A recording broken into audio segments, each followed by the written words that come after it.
Where you at, New Orleans, and welcome to Dattitude.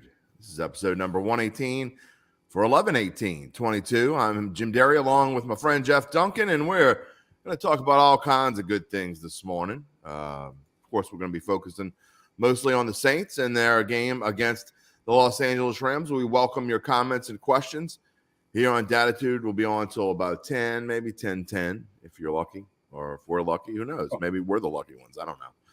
Dunk, what's going on this morning? Man, a little chilly. I'm tired of this extended cold front, JD. I mean, usually we get, 2 or 3 days of this and it moves on. Yeah, and it happens in January. Yeah, this has been too long. I'm ready for a little warmer weather. We have some comments. Jerry's saying hello this morning. Jerry, thanks for joining us, as always. Yeah. A regular. Trav is 504. Hoot at everybody. Still hoot at it. You got to love them. Don't. Keeping the faith. Hey, believe. Gotta have somebody believing. Let's see. What does Uncle Big Nick want? He wants to know if he could talk about your hair. My hair? Yeah. I got no hair. I mean, you still got a little bit. It's working. No hair left, Big Nick. I mean, for a man of your age, I mean, it is receding and gone and graying and yeah. I just threw on my sweatshirt, so it was probably a little messed up. Didn't have time for makeup. John Schaefer says it's 15 degrees in Omaha, Nebraska. John, God love you. You can keep that. I mean, it was about 33 degrees when I woke up this morning and up here in Mandeville. That is way too cold for me. I walked outside. My 6-year-old daughter is like, the roofs are white. They're white. I'm like, yeah, it's a little crazy. Hey, I looked at the weather in San Francisco because I'm leaving for San Francisco Tuesday. It's like 15 degrees warmer there than it is here. It's crazy. They had to move the Buffalo game to Detroit because they've already had just shy of 2 feet of snow in Orchard Park, and they're expecting another 2 to 3 feet. Can you even fathom that? I mean, you're from Louisville. You know a little bit about snow, but I mean, can you fathom 4 feet of snow? No, I think the most we ever had was about 12, 13 inches. I remember back then when you grew up in an area where it snowed and you were younger, all you cared about was trying to get out of school. So you wanted it to snow. I mean, I used to love it because not only you get out of school, but then you could go, sledding, which is what we would do. We'd go over to Seneca Park near my house. It was a big golf course with all kinds of hills, take our toboggans and our sleds and just sled all day long. You were young, you had all that energy, but that's what my memory is. So I have good memories of the snow. I don't think we know what toboggans are here. Is that something you put on your head? No, toboggan's like a I'm just kidding. Wooden kidding. I know. You probably couldn't even buy a sled here, right? I doubt it very seriously. I mean, you could probably turn a P-Rog into a sled if you really wanted to. But John also says he drove to the Saints game in Pittsburgh. It was cold there too. Oh, I can't imagine that wasn't very fun. That's a cool stadium, though. Yeah, it looks like it. Badass stadium. One of these days, Uncle Big Nick wants to know how soft the NFL is getting. Moving games. Oh, look, there's a difference. It's not all right. Let's get real. I mean, my wife actually joked about that last night when I was telling her about it and moving to Detroit. She says, "Don't they play in that kind of stuff? What's wrong with them?" I'm like, "There's a difference between playing in even a foot of snow." 3 to 4 feet, you're talking about, there's 80,000 people are going to drive to the game. You don't want them to be driving to the game in a blizzard. Yeah, I mean, it's more about safety and than the players. The players would probably dig it a little bit, I mean, it would be fun to watch, but I certainly wouldn't want to drive in it. That's for darn sure. Well, they're building a new stadium in Buffalo. I think they've signed off on that. It's going to be a few years, but I'm curious to see what they do. Buffalo's always known for the cold weather. Do they do like kind of a half indoor, retractable roof? Yeah. Because, you got to play outdoors in Buffalo, don't you? Yeah, well, I would think so. I mean, do you think they're going to do a retractable roof over there? I don't know. I haven't seen the renderings, but I'm curious because, Minnesota forever was outside, and they're no longer outside. And they get Super Bowls because of that. You're not going to get a Super Bowl if you build an outdoor stadium in the winter. There's no doubt. Let's move on. Let's not talk about. I talk enough about the weather on my podcast. I mean, I should have been a meteorologist. I mean, it's what I besides the Saints and LSU and the Pelicans and sometimes Tulane. I think I talk more about the weather than anything else. But hey, should have been a meteorologist. You don't have to even be right. I mean, sports betting, you got to be right about, I don't know, 56 to 60% of the time, which we're doing right now. We're having a great year with NFL bets. We got the Titans right again last night. We are rolling. But you can't be right. Meteorology, you only have to be right like 30% of the time. And hurricanes. If you're right 30% of the time for everything except for hurricanes, you got to be right like 90% of the time. Yeah. You know, I think it's harder to do weather here than most places in the country because of the weather coming out off the Gulf. There's all kinds of just pop-up storms. Yeah. It's difficult here, I think. Something you didn't know about when you didn't live here, Dunk. You didn't have to worry about hurricanes in Louisville. I mean, no, we just had a few tornadoes here and there, but nothing like the weather here. Well, you've been through a few of them now here, through hell and high water.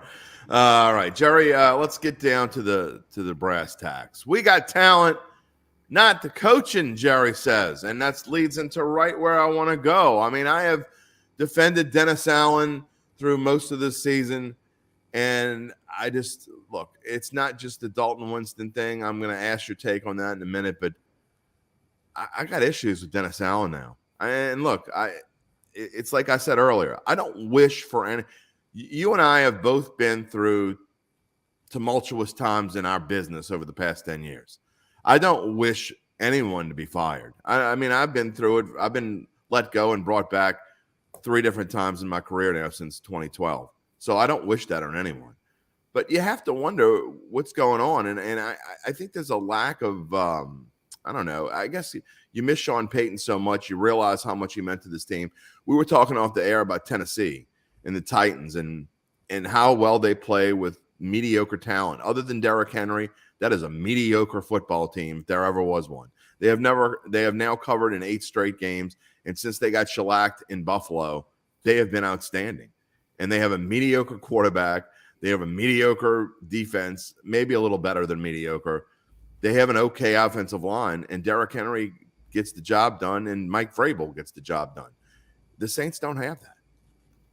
Yeah, I don't know if maybe I'm kicking myself because I kind of fell into the trap of buying and drinking the Kool-Aid during training camp. I totally admit I did it. Should have been more skeptical, and I wasn't. Usually I'm the glass half empty guy when it comes to the crew out there. And I didn't. I kind of bought in, and I feel like expectations were just too high for this team. And I feel like that internally, JD, they overestimated how good they were. I don't think there's any doubt about that. And it's all come home to roost this season.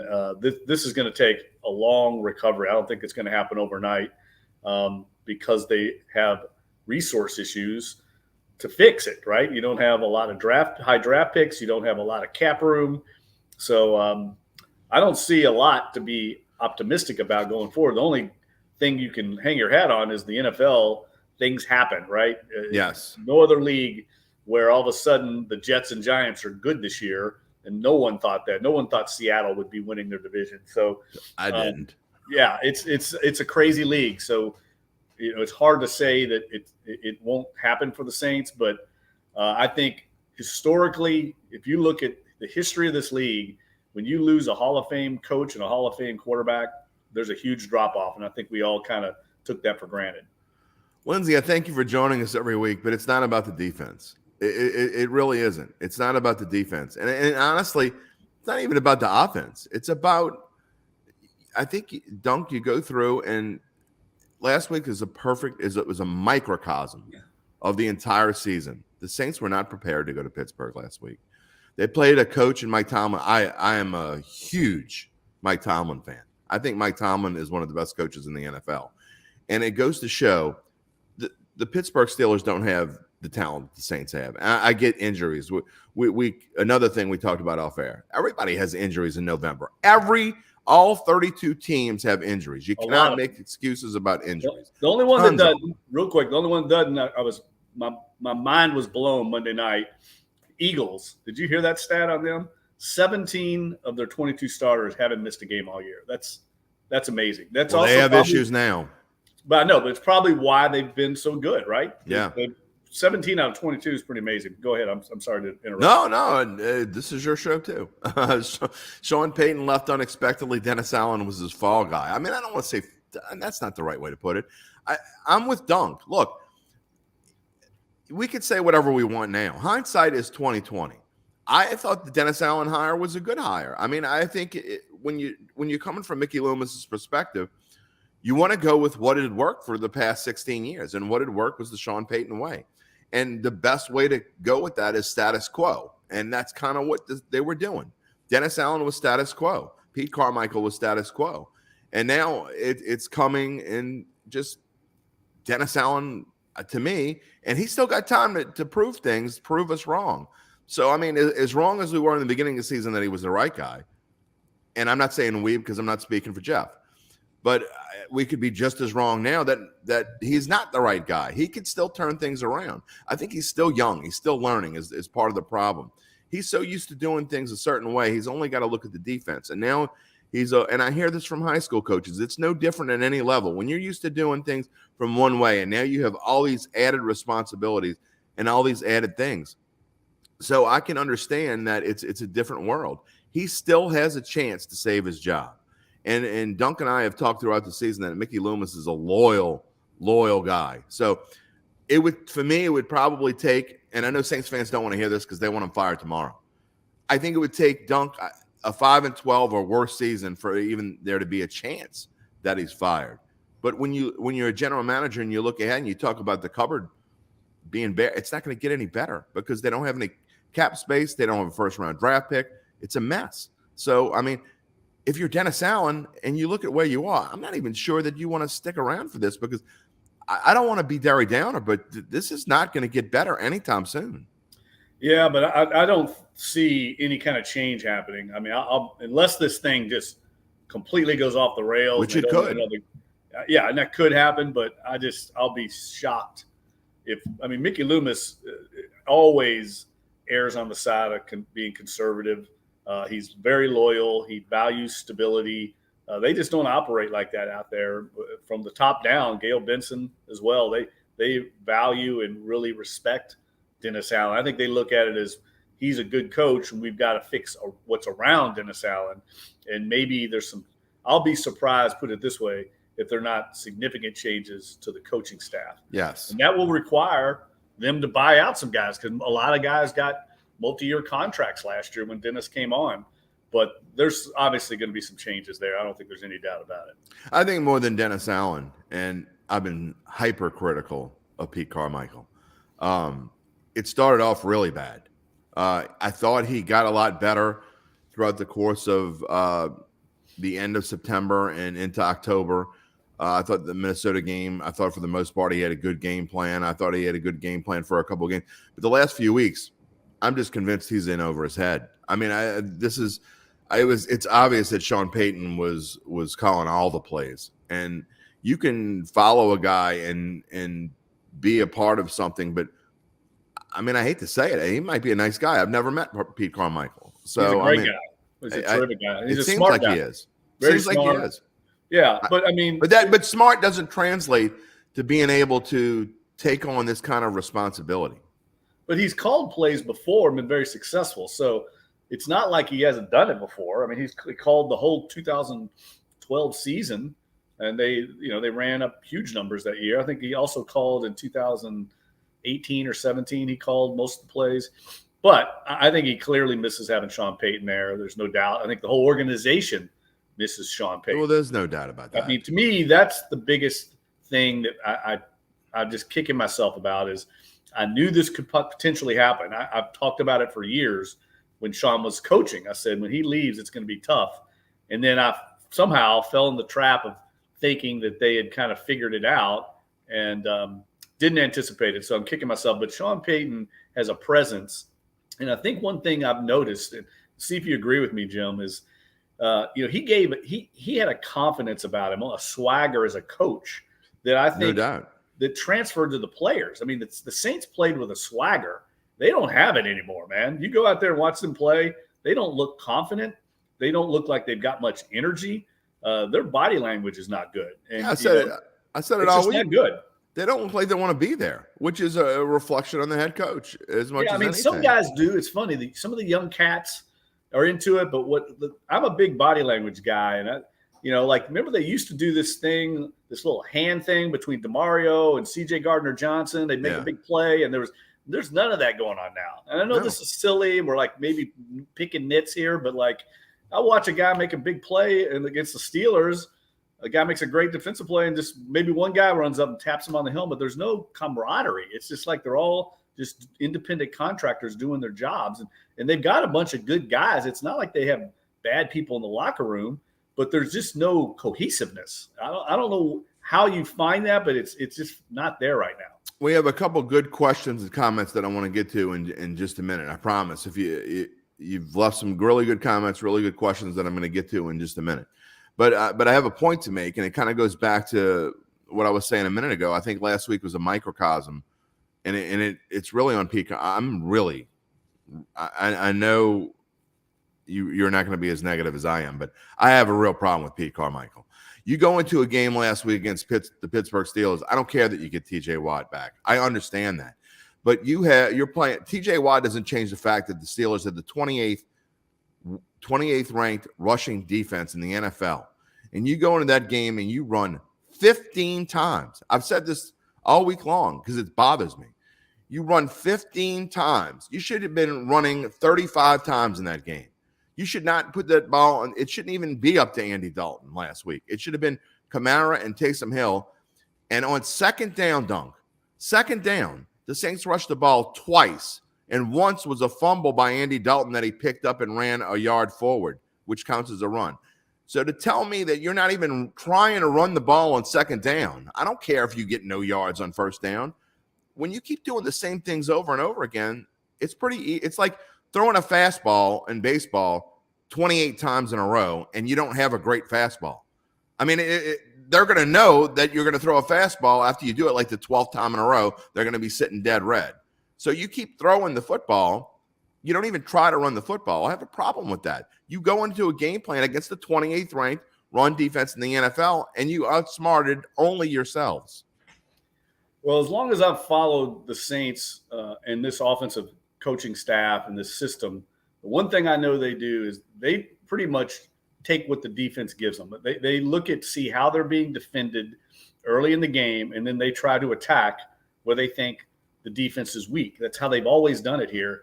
And I've always felt like to some degree, like they've been incredibly successful, so it's hard to criticize them. But there is a part of me that's always felt like, hey, sometimes you just got to go and do what you do. And it's clear right now when teams play the Saints, they know they want to run the ball. Their two best playmakers are Alvin Kamara and Taysom Hill. And so teams know it. And they're loading up the box, and then it's exacerbated by the offensive line issues. They're playing backups along the interior offensive line. Now they're going to have a backup at left tackle, and they can't run the ball. And this is just a recipe for disaster. They don't even try to run the ball, though. Well, and when they did try, and they not couldn't. Enough. So, and the other thing is, I would say, and this is a little bit of a defense for the 15 attempts, is they didn't have hardly any plays. I mean, they ran like 50-something plays. I mean, they didn't maintain the ball to get enough plays to run the ball. They were like a lot of 3 and outs, and they're in a gunfight with a knife right now. They don't have any red water pistol. Yeah, Andy Dalton threw a couple of balls. If you remember, when I did the film study, a couple of 50-50 balls, one to Olave, one to Kevin White, that ended up being an interception. Those balls, if they're the exact same pass to Mike Thomas, he catches them. I mean, there's no doubt. They're competitive 50-50 balls. He would catch those. These guys can't make those kind of plays. They don't have that playmaker on the perimeter as a receiver. Chris Olave is a great young rookie. He's not a guy going to go up and outfight a DB for a pass. He's just not big enough, and that's not his game. So they're missing that kind of element, and teams know it. And the Steelers just said, you try and beat our guys one-on-one outside. We don't think you can do it. You're being way too nice, but that's why I was looking forward to talking to you today, because I've been hyper on the other side. I'm not defending this team, and there's no defense for what I've seen the past couple of weeks. It's one thing if you go out and bust your ass and lose. It's another thing to see what we've seen the past couple of weeks. There's nobody busting anybody's ass. The Pittsburgh on the other side last week, again, coming out, they have no chance to make the playoffs. They were 2-6 coming into the game. They gave it everything that they had. They should have won that game by 3 touchdowns.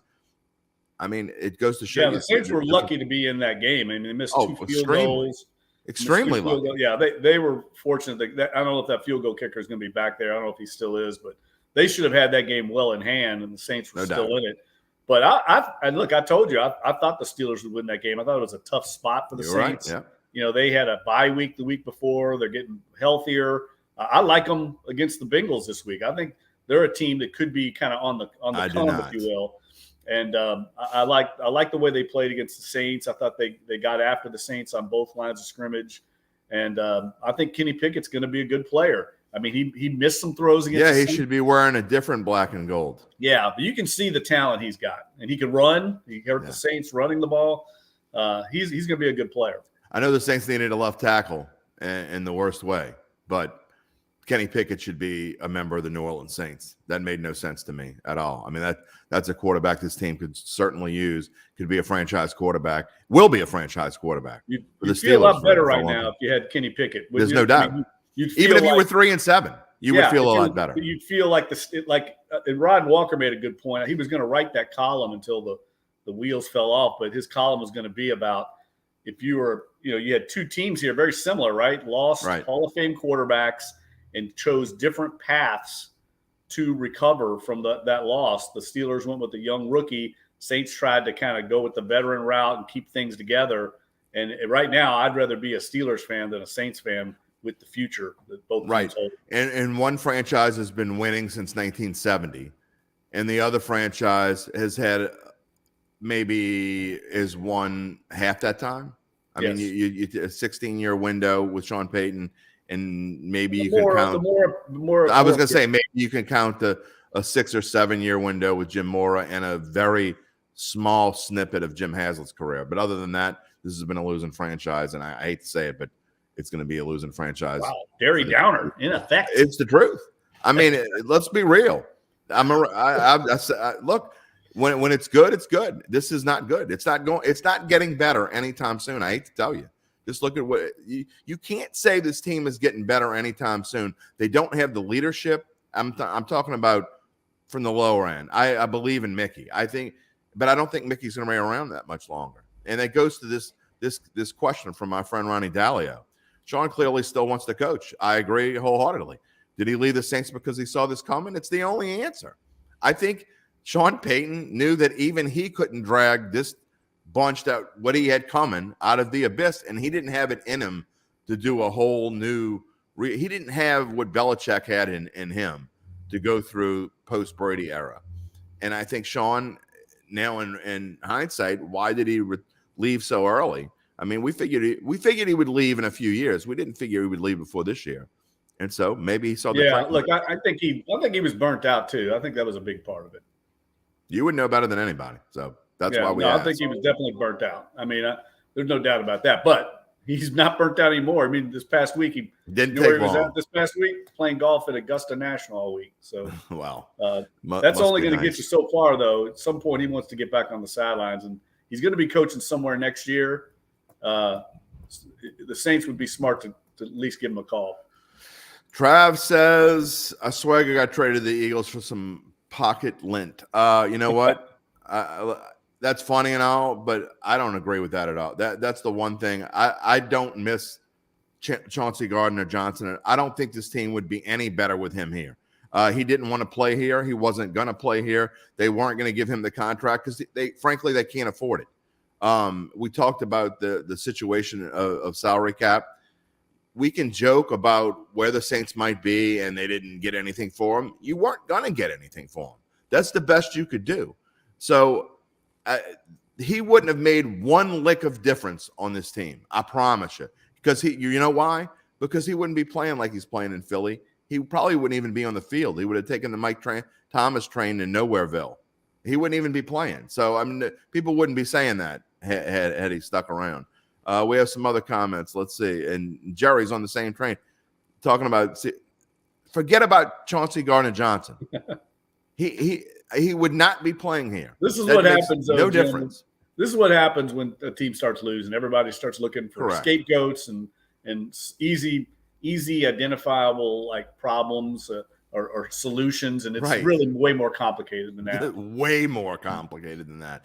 There are little facets of everything. Ryan hasn't commented yet. He says, Pete Carmichael's got to go. How is it not a bigger story that Pete's dad is best friends with Andy Dalton's dad? I didn't know that at all. Is that really true? If not, I don't know that it matters, but I don't know if that's true. I don't think that has anything to do with anything. I don't know what that has to do with anything. That isn't. I mean, that I appreciate you commenting, but I don't think that has anything to do with.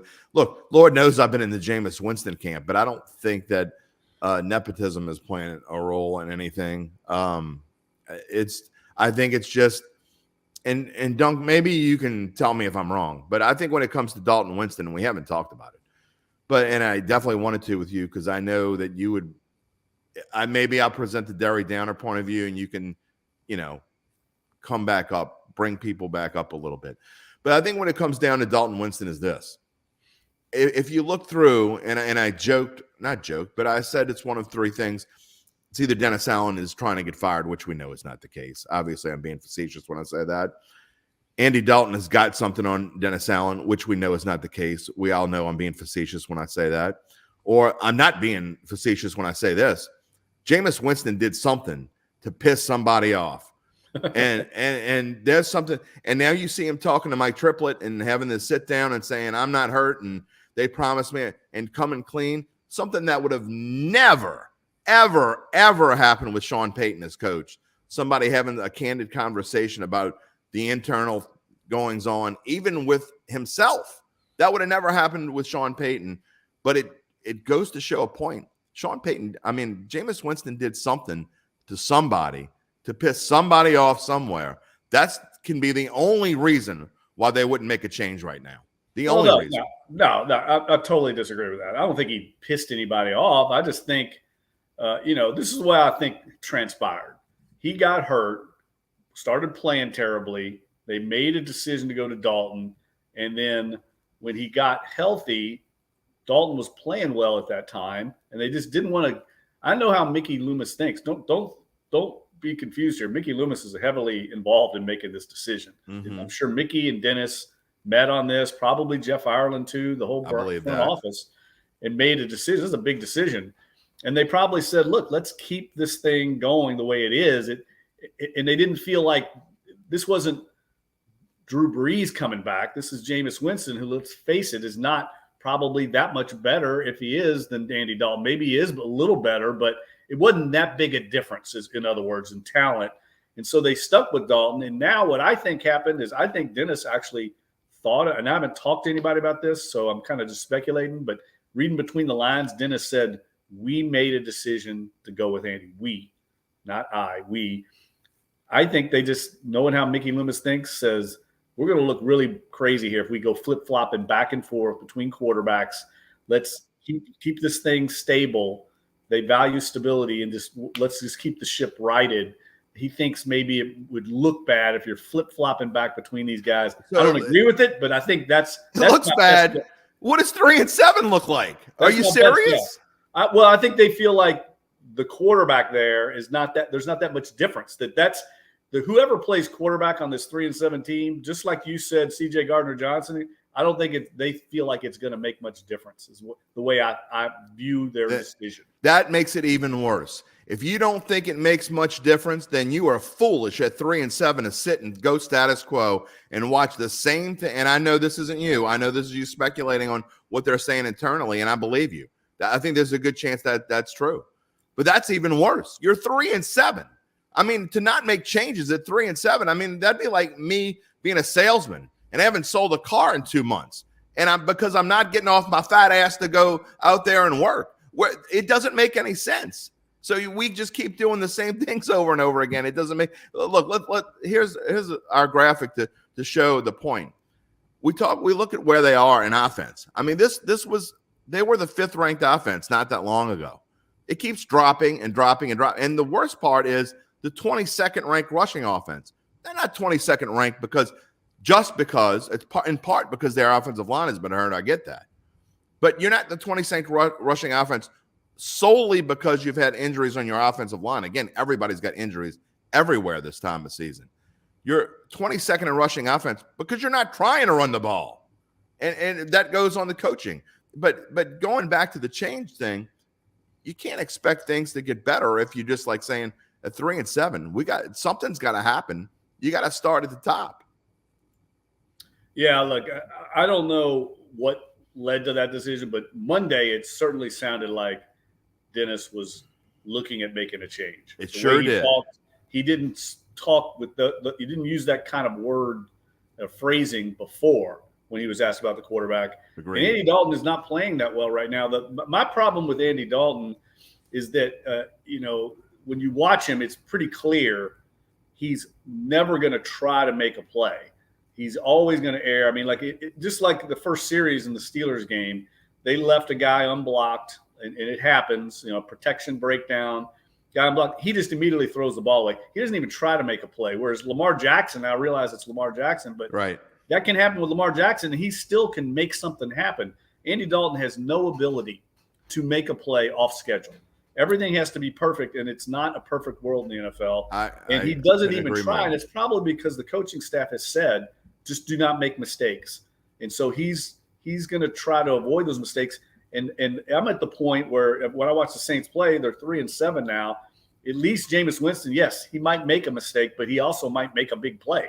And that's where I differ is I think if you put Jameis in there, he might be able to avoid that rush. He might try to make a play, and sometimes he might get burned, but he also might make a play. Right now, there's no hope when things break down because Andy can't scramble. He's not that guy at this stage of his career, and he doesn't have the arm strength to get the ball down the field. The Saints have one play of longer than 19 yards in 2 games, and that was that fluky play where Juwan Johnson scored because the Ravens quit on the play and thought. And he stepped out of bounds, but it was at a point where it didn't matter, so they didn't even review it. Is that true? I didn't know. Yeah, he clearly stepped out of bounds on that play. That's the only play they've had over 19 yards in 2 games. Well, and look, it goes to what I've been saying for 6-7 weeks, probably longer.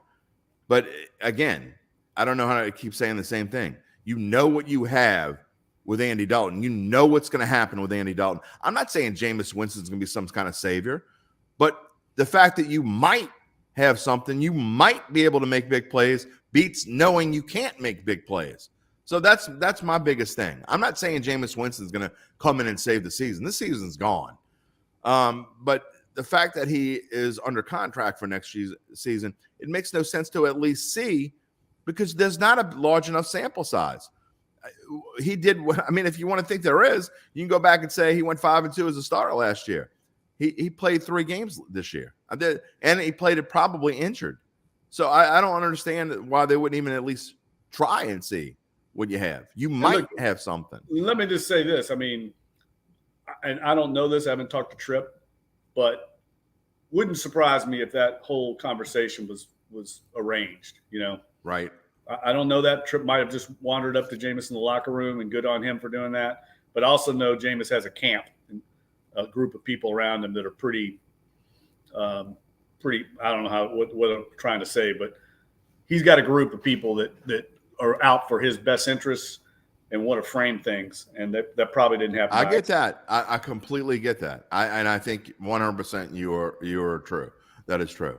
But here we go. Gypsy, obviously on the Andy Dalton camp. How do we know Jameis is not 100% healthy? How do you know? Have you been working on Jameis Winston? Because if you are, I'd love to hear from you. Gypsy, if you're a doctor and you've been at Jameis Winston's facility or whatever it is, and you've worked on him and you know he's not 100% healthy, please give us some info. I think he's telling everybody he is healthy. Exactly. That's my point. So, I mean, he would know better than anybody. I think he would know. I don't think Jameis has nothing to gain really to come out and say he's fully healthy if he wasn't, because if they were to make a change and he's hurt, then he's screwing himself. Exactly. So, I mean, there's no reason he would do that. If you're Jameis Winston, the best thing you could do right now is act like you're hurt, because that would give you cover for your next contract with another team. 100%. You could say, look, I was not healthy. I'm healthy now. But if you're saying you're healthy and you can't get on the field, that's going to cause some red flags to maybe a future team that might want to sign him. Why are they not playing him if he's healthy? So to me, he definitely is healthy. There's zero doubt in my mind that he's healthy. And again, at this point in the season, there isn't a single player in the league, not one single player that has played at least 50% of the snaps or whatever, that is not banged up in some kind of way, that doesn't have something that's affecting the way they play football. It's just different people deal with it, and different coaches deal with injuries situations than others. Uncle Big Nick asked the question, don't we think Jameis has more to play for, a reason to play good? I mean, look, I think Dalton's doing the best he can. I mean, look, Andy Dalton is going out there and busting his ass. I don't have any problem with that. But I guess the point is Dalton is done after this year, which is, I don't even want to say likely, but there's a good chance that Andy Dalton retires when the season's over. Yeah, I mean, he's got a big family. Yeah, exactly. This is his fourth team in 4 years.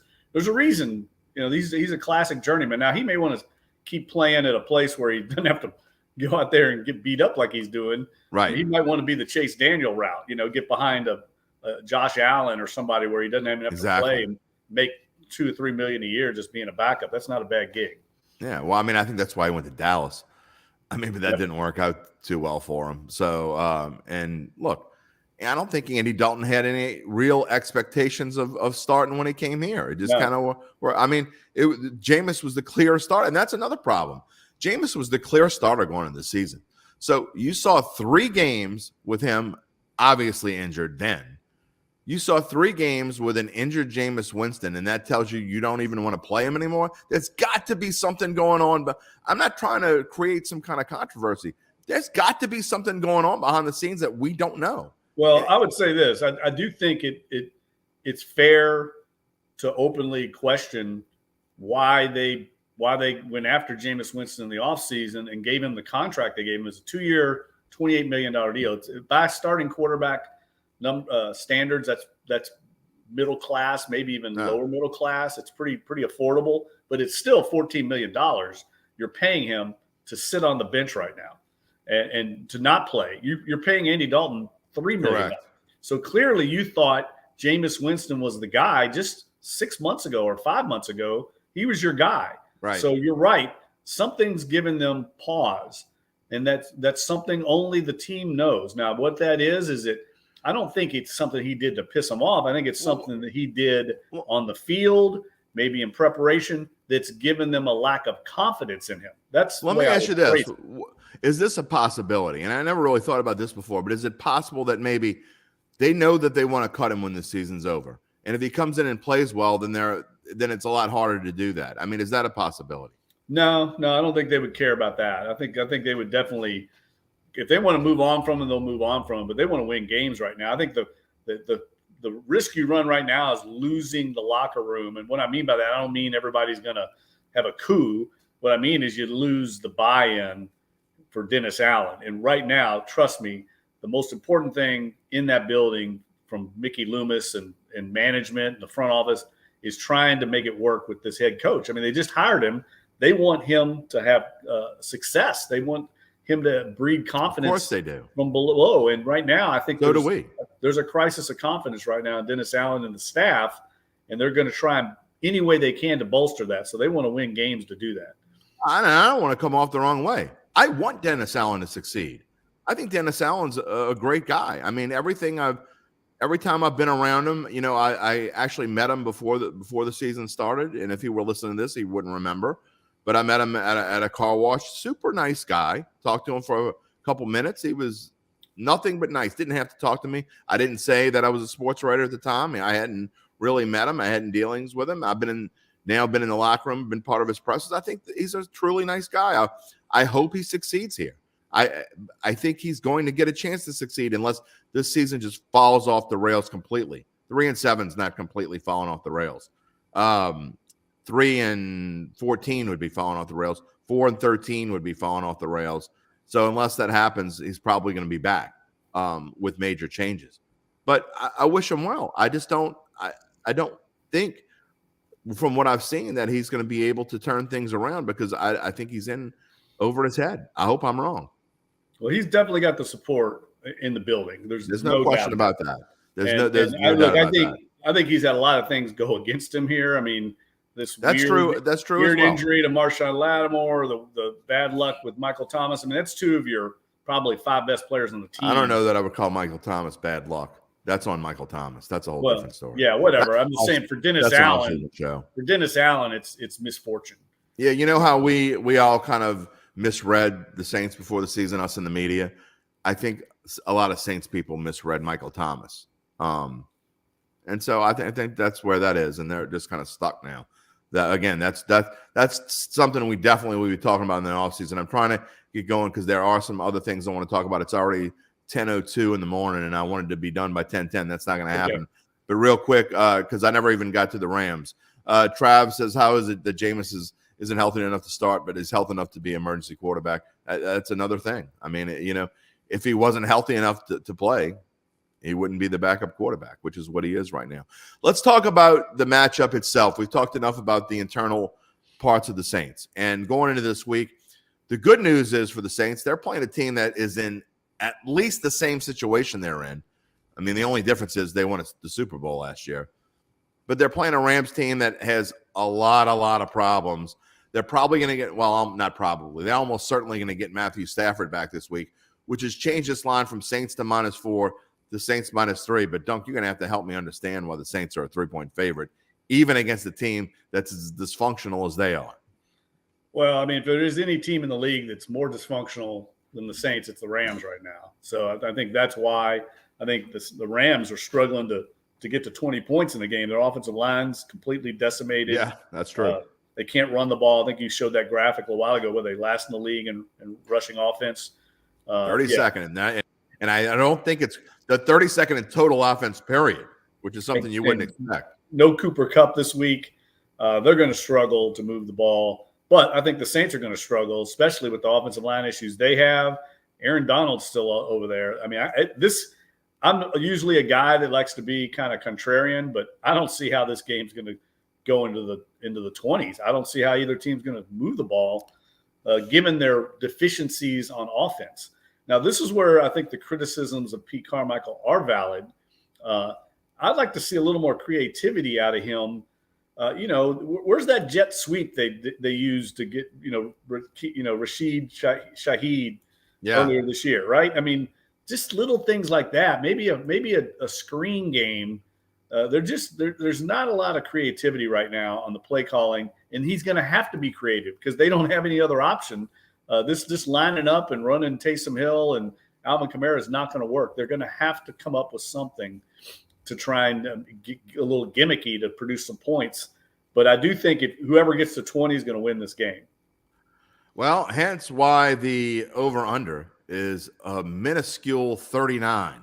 So, it's from what we've seen, you would imagine that it would even go under 39. I have trouble betting a total that low unless it's going to be bad weather, unless it's teams that just can't move the football. But the Saints, will they be able to find Dunk? Do you think they'll be able? You have to think they've done some introspection, right? They've sit around and say, what have we done wrong? And if there's any week that you can fix it, at least a little bit, and I know the Rams defense has played okay, they still gave up 27 points to the Cardinals and a backup quarterback in Colt McCoy. Yeah. So there are points to be scored against this team. Do you think the Saints said, look, we got away from X, Y, and Z. We got to get back to it this week? Yes, I think that's exactly what they're going to try and do. Jarvis Landry I thought was okay in his game back. He certainly helps them a little bit. They got to get the ball to Olave. Juwan Johnson has been one of the silver linings of this season. He's really emerged, I think, as a top target. Andy Dalton clearly has confidence in him. So I can see why the Saints are favored in this game. But right now, the Saints just need to get a win any way they can to get a little confidence. And, one win can change things. Yeah, that's true. And they're in a bad division. But I wrote my column this week. Sometimes I feel like the worst thing that's happened to the Saints is the division being bad because everyone keeps, as I pointed out, like everyone's looking up at Tampa and going, wow, we're almost there. We're only a game or two back. And what they should be doing is looking down and saying, there's only 2 teams in the league worse than us, than the entire league. That's the reality, not that you're 2 games behind the division leader. I mean, it's such a bad division. You're losing perspective on just how bad things are right now because the division is kind of keeping hopes alive. Gypsy, we've shown a couple of your comments today. I appreciate your optimism, buddy. I really do. It takes up to 3 years for a new head coach to develop into a success. They don't have 3 years. They're not. This is a different NFL that we live in. You don't get 3 years. I mean, maybe with this team, if there were any team we could get 3 years with, it would be this one because, I mean, Mickey Loomis, again, I just don't think Mickey's going to be here for 3 more years. I just don't think he wants to be. I mean, just when we talked to him over the offseason, Dunk, I just don't know that he has 3 years left in him. We'll see. I think he's going to want to stay as long as he can to make sure Dennis is successful. That's my opinion. But I also think he doesn't want to be doing this, 10 more years, no doubt. I would say 5 years is his window to. And I think it was about this time last year when we said that, or you said that Sean Payton's window was about 5 years max, and that turned into about 3 months. So I'm not saying Mickey's gonna quit. Mickey's, first off, get it out of your head. I've had some. I'm not going to be mean. I've had some out of the in another world comments that Mickey Loomis should go. Mickey Loomis is never, and let me repeat this, never going to get fired and never going to be asked to leave. The Saints would have to go 0-17 like 2 years in a row. Okay? That's how bad it would have to be. Gail Benson is not going to get rid of Mickey Loomis, nor should she, in my opinion. What was the great Edwin Edwards line? The only way I can lose this election is if I'm caught in bed with a live boy or a dead girl. Or a dead girl. Yeah, something like that. A live boy or a dead girl. Yes, that's the same way with Mickey Loomis getting fired. It ain't going to happen. I don't know. A dead boy would probably do it too. But anyway, that's the only way. That's what I'm saying. That's the only way he gets fired is otherwise. It ain't happening, in other words. But but that being said, I'm just saying, he's what, 63, 64? Something I don't know. Those. I don't know his age. It's up there. So, I mean, you get to the point. Look, I can tell you when I'm 63 or 64, I'm certainly going to be thinking about it. I may still be here. I hope that they let me stay here this long.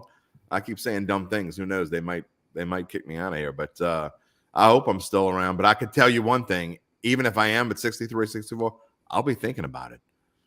There's no question about that. Well, when you're making the money Mickey Loomis is, it's it's harder to hang it up. Yeah, but you can't spend it if you stick. I mean, I always wonder, like the Pete Carrolls of the world. I mean, Pete Carroll, by the way, has done a hell of a job this year. I've been down on him a lot throughout the past decade or so, but man, he's done a hell of a job. But at 71 or 72, I know you make a lot of money and I know you enjoy doing, but don't you want to see what else there is in life when you get to that age? I mean, you only have, who knows how much time you have left. I mean, when you're 72, I mean, you might be lucky and have 20 some odd years left. Who knows? But don't you want to go spend some time with your wife and see what else there is? I think these guys are wired differently. I guess they're wired to compete in the highest arena in professional sports, and they also, a lot of them are kind of obsessive compulsive personalities in that they don't have a lot of outside interests, and that's what they do. I know I've talked to Peyton before. I mean, Sean doesn't do a whole lot other than he's playing a lot of golf right now, but I mean, he realized real quick that he had to get back into coaching. Yeah, he doesn't have a lot of interest otherwise. I mean, a lot of these guys are like that. It's all they've done their whole lives. So I think, and I agree with you. I think Pete Carroll's done a great job. On the other hand, the coach that comes in this week, I don't think has done a very good job. Sean McVay, I don't feel like he's all in right now. He doesn't want to be there. I think his team knows it. He's got one foot out the door probably to TV, and it shows in the way they play. Sean McVay has there were rumors before the season started that he was going to retire. And then somehow he got talked back into coming back, and it shows. I mean, when a coach either A, isn't all in, which Sean McVay isn't, or probably can't do it, I'm not going to mention any names, it shows. And to me, there are probably only, right now, I could probably make a list of at least at least 12 to 13 to 14 guys who are head coaches right now and probably shouldn't be. But those jobs are A, hard to get, and B, once you get them, not everybody knows how to handle them. So we talked about the Buccaneers and the pipe dream that the Saints fans might have, and good. If you got a pipe dream, good. I mean, we might sit here on January 1st as the Saints about to play the Philadelphia Eagles, and you could say, Derry, you're an idiot. I mean, look at what the Saints have reeled off. Look at all these wins they've reeled off. They're tied with Tampa. I mean, it could happen. Don't count on it. But Tampa Bay does have a tough schedule coming up when they come off their bye. They got to play the Browns. They play the Saints. I don't know if you consider that a tough game or not, but that could be a crucial game. But then they finish with the 49ers, Bengals. Then they got the Cardinals after that. Let's see, which isn't necessarily that tough, but it is in Arizona before they finish with two easy ones against the Panthers and the Falcons. So, look, if you're going to get the Bucs, you got to get them in the next few weeks. If you have any hopes or prayers, and you talk about the upcoming schedule, you want to talk about super tough. How about the Saints? After the Rams game, they got to go to San Francisco. They have to go to Tampa Bay on a Monday night, and then they finally get their bye week. By the way, there should be no bye weeks that late. That's obscene that it goes to week 14 before you get your bye week. But Dunk, I mean, so if the Saints can show something, look, we'd all like to believe if you can win this game and win one out of the two after that, obviously preferably Tampa Bay, then who knows? Yeah, look, I agree. You got to win this week. Have to win. I mean, this is you're calling this a must win. You don't call anything a must win. No, but I mean, you've got to if you want to salvage this season. I don't think they got a prayer of beating San Francisco, but last year when they went to Tampa, I said they had no prayer winning that game, and not only they win it, they shut out Tampa Bay. So what do I know? Things happen in this league. They're not beating San Francisco. San Francisco is the exact kind of team that's going to give the Saints all kinds of. They're like the Steelers on steroids. They're 100%. Yeah, they're physical, and I just can't see them winning out there on the West Coast. So you got to get a win this week to stay in it. And then you go to Tampa and you go all in, because if you win that game, all of a sudden the whole division opens up because you basically picked up two games. Jerry, I love you, and you've been around since we've started this thing, and you are a regular follower of Bayou Bets, but I hate this. Reality check the NFL. The NFL, I mean, I have to say this at least once a month. The NFL doesn't hate the Saints any more than they hate it. They love the Saints. They want to come to New Orleans all the time. They do come to New Orleans all the time. New Orleans keeps getting Super Bowls. They don't hate the Saints. Roger Goodell doesn't give a rat's patoot about the Saints or any other team in the league. He's probably, I don't know where he grew up, but wherever he grew up, I'm sure he's a fan of, maybe he grew up in New York. I don't know. Maybe he's a Giants fan in the closet. I don't know. But he doesn't hate the Saints. I promise you. I promise everyone. Yeah. Doesn't hate the Saints. That's they don't want us to fail. It's the most ridiculous. Saints fans, I love you, but you say the most silly, crazy thing sometimes. It's the dumbest thing. There's no conspiracy against the Saints. Jando asked a question that I don't know the answer to. Why haven't the Saints worn all black with a new black helmet? Is that an NFL rule? No, you can wear a black helmet with black. And by the way, speaking of uniform change this week. Yeah, I love it. This is my favorite uniform. They are wearing my favorite uniform this week. They're wearing the throwback 60s uniforms with the black. Don't get me wrong. I love the all white when they wear it with the gold numbers and the old school and the stripe. I don't like the all white with today's uniform. That looks dumb. But this is my favorite uniform of all time. They're wearing the gold jerseys. The black jerseys with the old gold pants and the stripe down the side and the white nameplate and the gold numbers. This is it. They have the one with the three stripes too. They got the three stripes on the sleeves. It's going to be beautiful, man. Yeah, it's going to be beautiful. Going to be cool. It does open them up though to some heavy sarcasm. If they lose, you're going to hear Saints Twitter saying, "Oh, we've gone back to the baghead days," and I can hear all that happening. You're assuming Twitter is going to still be around Monday. That's true. That's a whole nother joke. Yeah, part of me wouldn't mind if it just went away. Isn't it amazing? But isn't it amazing though that people latch on to these? It's the same in sports and every other facet of life. People latch on to these ridiculous things that they hear or see in a fleeting moment. Oh, Twitter's going to be gone tomorrow. I mean, this NFL hates the Saints. The refs screwed them again. I mean, it's every facet of life, don't? I mean, yeah. I remember. Well, I think I've talked about this with you before. Look, I've lived here now 22 years. One thing I think that is true is more people in Louisiana, at least from my experience, buy into conspiracy theories, and I think that's ingrained in the population here because there's been so much corruption, there's been so much backroom dealing in local government, all these things that cause people to be skeptical here. I mean, dynamiting the levee, after remember Katrina, remember like everybody thought they dynamite. That stuff goes on here more than anywhere I've lived, but that's because history shows that there's been some valid reasons to be skeptical. Well, so I do think I understand it. I do. I really do. Well, Lee Harvey Oswald lived here for a long time. So, right. I mean, that whole JFK thing was rooted right in New Orleans. It happened in Dallas, but it was rooted in New Orleans. Right. So, and if you watch that movie, you see why people are conspiracy theorists here and why these things get crazy. Was it that there's an old book, right? Dr. Mary's Monkey or whatever yes. that is? Yes. All about the conspiracy. It all started here. Jando, real quick, I appreciate the comment, the question. He's late, but would we do a reboot of this team with a healthy coach and Jameis? Look, this is something that we're probably going to talk more about in the offseason. I don't think you can talk about reboots right now.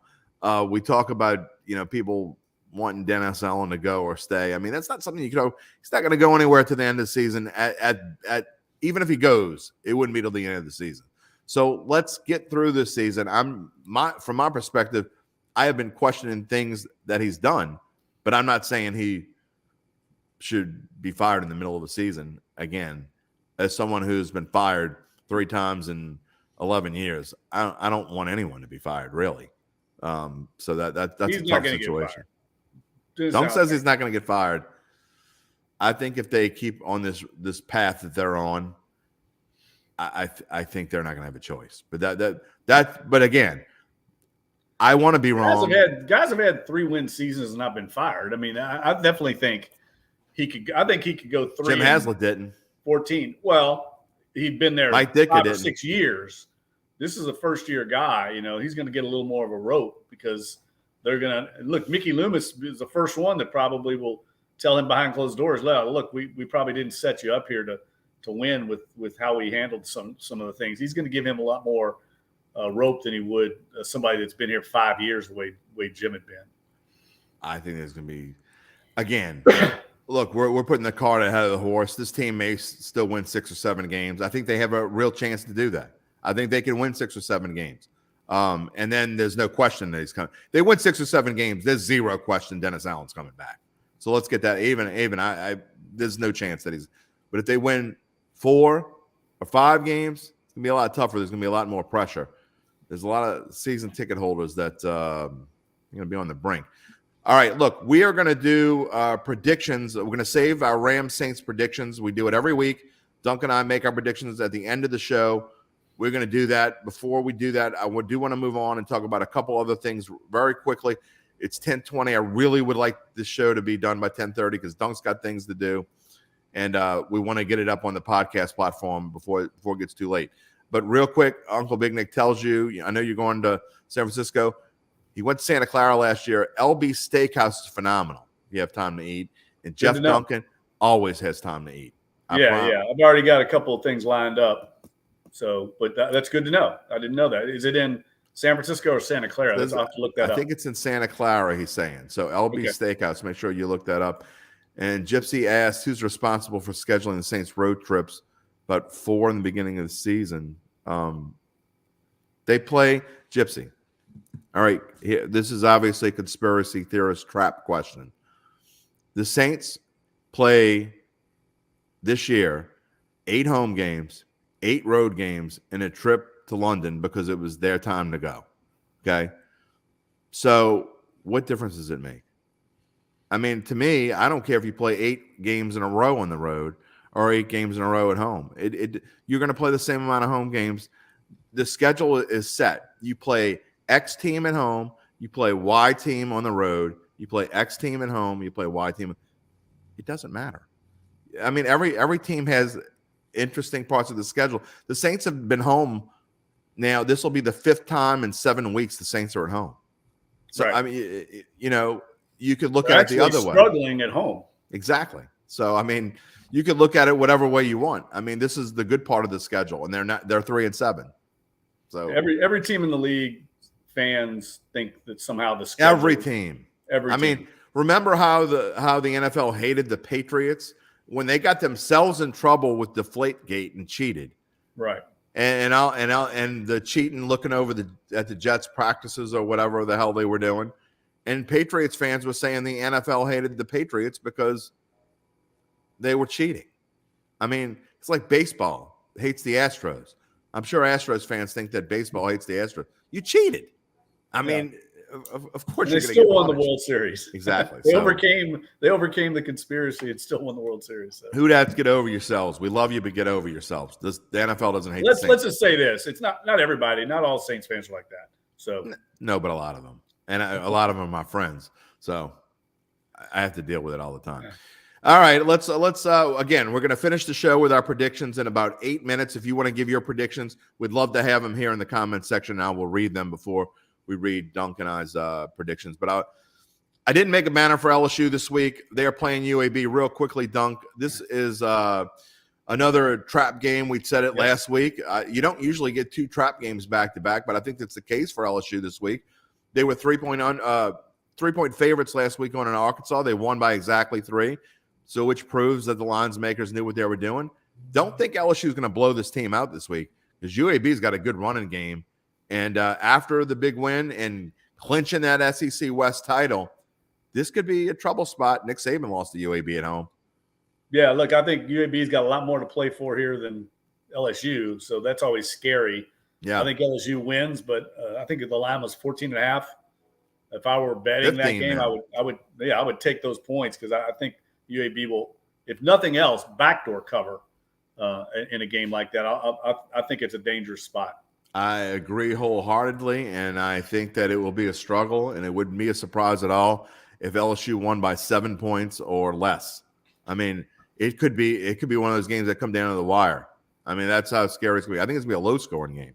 Yes. The defense will play well, but I think it's going to be a huge struggle. So don't expect – look, Aunt Mabel's going to be betting on UAB. I mean on LSU. Don't bet on LSU. If you want to bet the game for some unknown reason, that's not a game I'm going to touch in any way, shape, or form. But if you are determined to bet on the LSU-UAB game, do not bet on LSU. I'm just telling you, either don't bet or bet on UAB. I promise you. So, all right. I also want to talk about Tulane, Dunk. You've been all over Tulane this year, and they have been so much fun. Just the fact that they're able to get to 9 wins last night, got a chance to win 10, finishing off with Cincinnati. Still alive to get into the American Athletic Conference championship game. Still alive to host that game, as a matter of fact. You got to like what Tulane did last night against SMU. Yeah, they kind of took out their frustration on that UCF loss and the fact that they had lost 7 straight games to SMU. SMU kind of owned them in the series. And, man, they played very well. Defense really got after SMU. I think the last time I looked, they were forced 5 turnovers. And, yes, now they've got to go to Nippert Stadium in Cincinnati. Tough place to play. That's going to be difficult. But Cincinnati is not the Cincinnati of last year or year before. They're definitely beatable, but it will be difficult up there. But I'm not doubting the way this Tulane team plays. They've got something really good going right now. They got a lot of confidence. That game certainly gave them confidence. That's going to be a hell of a game, that game next weekend. And regardless of what happens, Tulane's going to be in a pretty decent bowl, so it's quite a turnaround from where they've been. And it's great to see Willie Fritz and company doing well. And look, a lot of you know that I've been broadcast high school sports for the past 9 years and was the prep editor here at the Times-Picayune for quite a while. And it's great to see a lot of the guys that I covered, Tajay Spears, was fantastic at Ponchatoula. I mean, it was. He's really good. I knew that kid was going to be something special, but I don't think I knew how special. And I think he's an NFL talent. Definitely. I think he's going to be playing on Sundays real soon. And I think he's going to come out. Took part in the senior day festivities.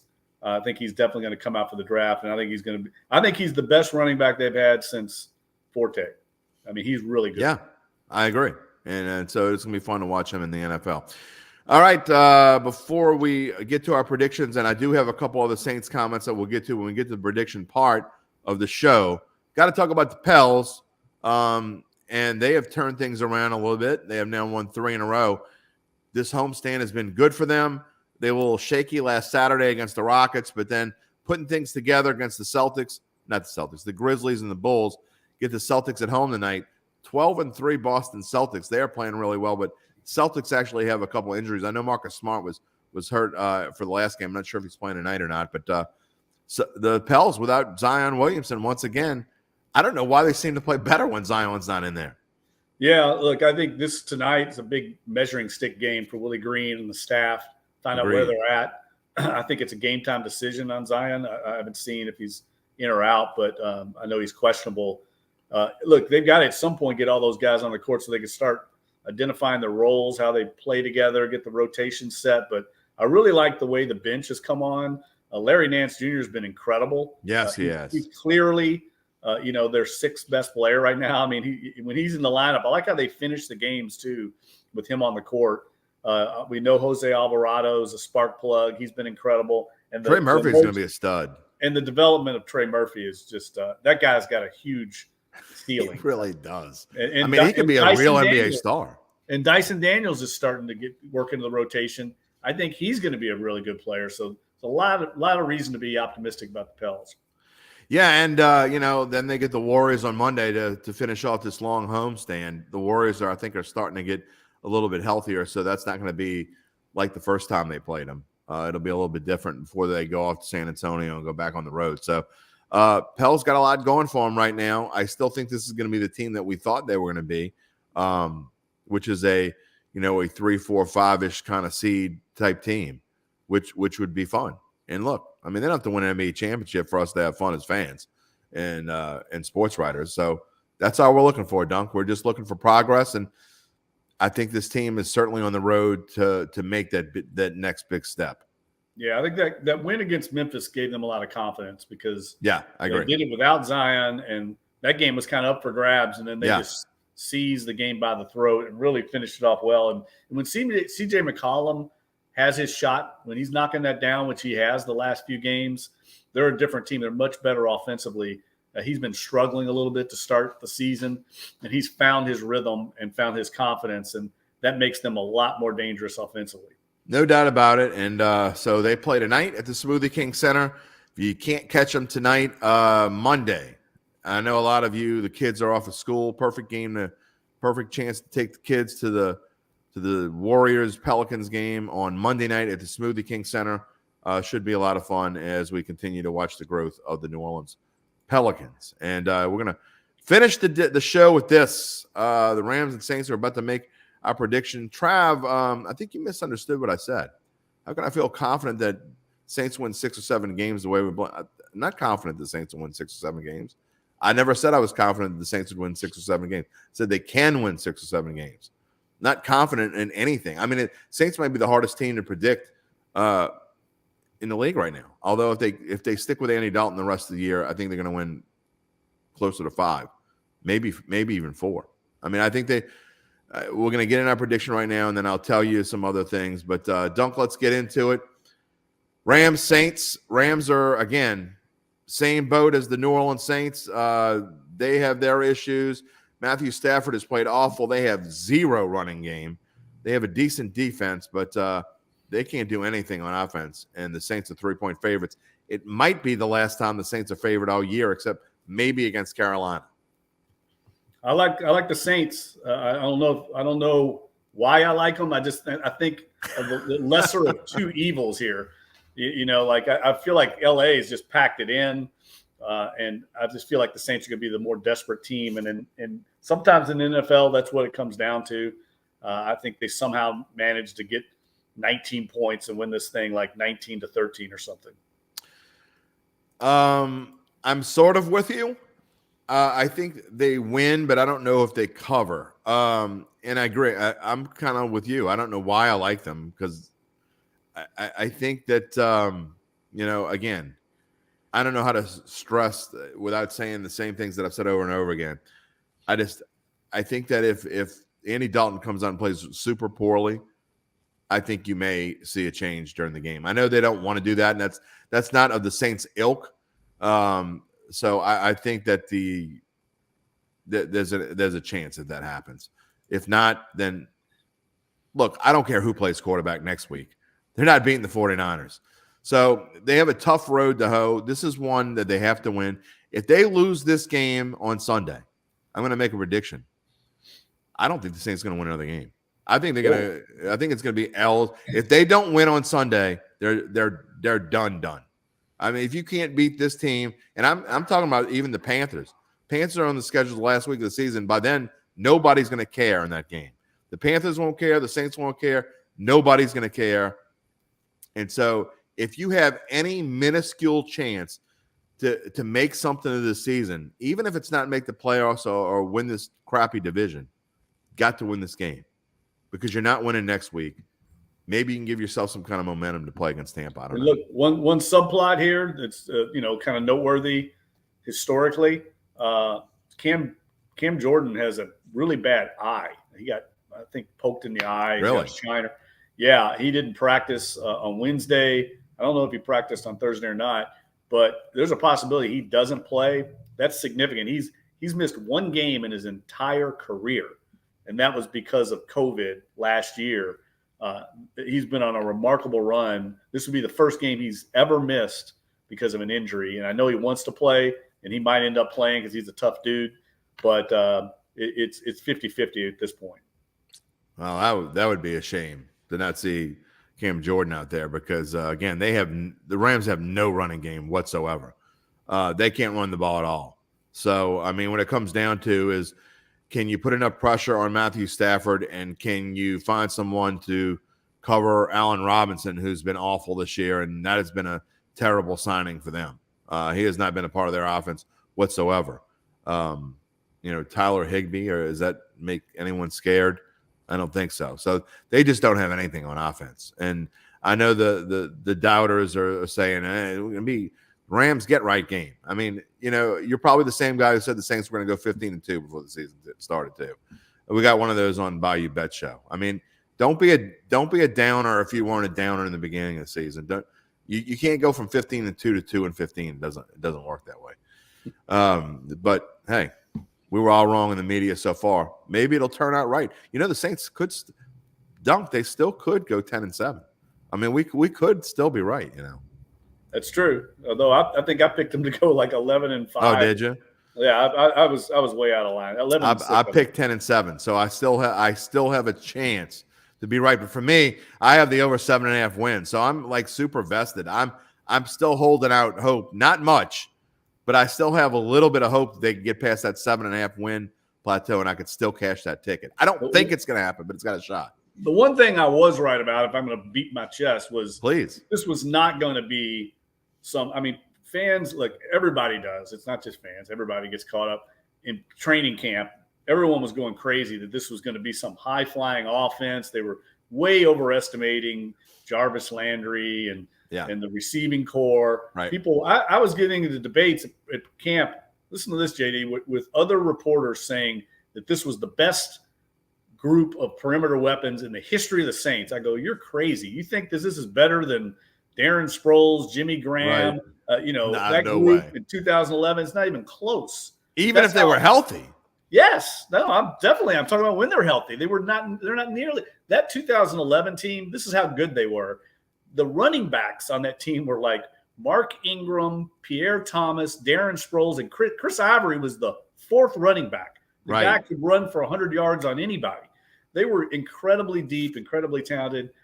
And Drew Brees at the prime of his career. Right. People were were getting caught up in how good this offense was going to be. And I knew this was going to be more of a pedestrian kind of grinded out offense, get in the 20s, lean on the defense. That was going to be the formula. Yeah. And it just hasn't paid off because they've had so many injuries. It's all kind of fallen apart on them. But that was going to be the formula. It wasn't going to be some, we're back to the glory days of Saints offense. That was never the plan. Real quick before we go, it's kind of weird. If you just if you took the records out of here and you were like stuck in a cave for the past 2 months and you took the records off of this thing and you looked at this, the first thing I would say is, A, what the hell is wrong with the Rams? But B, you'd say, okay, the Saints are right about, maybe not in rushing defense and certainly not in rushing offense. But if you looked and said the Saints were 13th in offense and 10th in defense, you'd say,